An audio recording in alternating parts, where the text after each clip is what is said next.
Okay, सो इस video में हम C S I R NET June 2020 chemical sciences की कट ऑफ की बात करते हैं। सो अगर मैं पेपर लेवल की बात करूँ तो पेपर लेवल ना तो ज़्यादा इजी था, ना ही बहुत ज़्यादा टफ कह सकते हैं आप।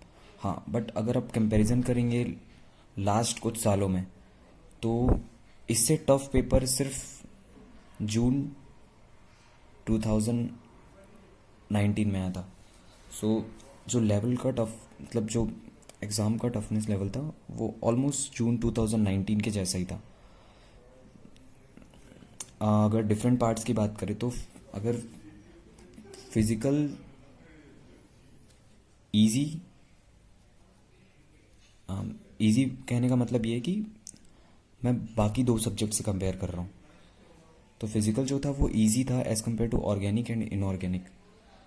Organic as usual tough, and but this time एक चीज़ अलग हुई। इनऑर्गेनिक जो कि पहले स्कोर देता था, इस बार बहुत ही ज़्यादा टफ हो गया, और यू कैन से टफेस्ट। अगर हम पेपर वाइज बात करें तो अगर हम सी पार्ट की बात करें, सी पार्ट तो फिज़िकल से ईज़िली आप सॉल्व कर सकते थे। 7 to 8 क्वेश्चंस ऐसे थे जो बहुत ही ईजिली सॉल्व हो जाते।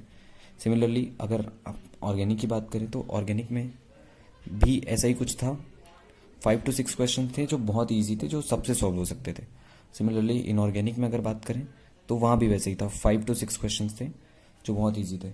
अगर आप ओवरऑल एस्टिमेट देखें तो किसी भी एस्पिरेंट का, मतलब बहुत ही कम एस्पिरेंट्स होते हैं जिनके तीनों पेपर बहुत ही ज़्यादा अच्छे होते हैं। तो उसके अकॉर्डिंग अगर देखा जाए तो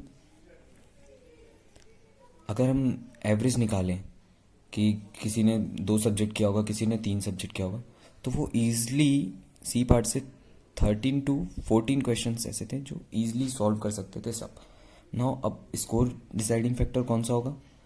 जो बाद के बचे क्वेश्चंस हैं। फॉर एग्जांपल अगर हम 14 मान के चल रहे हैं तो जो बाद के 9 क्वेश्चंस जो बच रहे हैं, that should be our deciding factor. तो अगर हम इस तरीके से एस्टिमेट देखा जाए सी पार्ट का, तो सी पार्ट से आप अगर ओवरऑल जिसने बहुत अच्छे से तैयारी की, वो भी maximum to maximum 20 to 22 question ही सॉल्व कर सकता था। सो एक मान लेते हैं कि ऑन एन एवरेज किस जिन्होंने तैयारी की है उनका स्कोर रहा होगा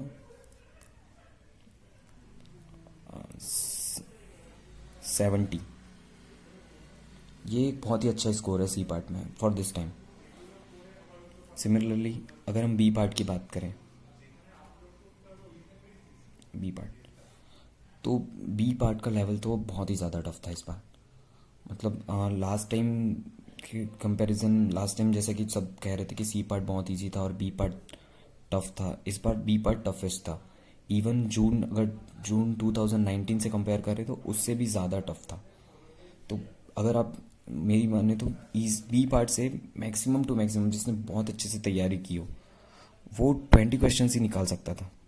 20 क्वेश्चंस, 40 मार्क्स अगर आपने स्कोर किया बी पार्ट में, इसका मतलब आपने बहुत ही अच्छा स्कोर किया है अकॉर्डिंग टू मी। तो अगर ओवरऑल देखा जाए तो वन, हाँ सिमिलरली ए पार्ट, वैसे तो मैं ए पार्ट ज़्यादा टफ नहीं था, नहीं ज़्यादा इजी था, फिर भी ए पार्ट से 5 to 6 क्वेश्चन आप आराम से कर सकते थे।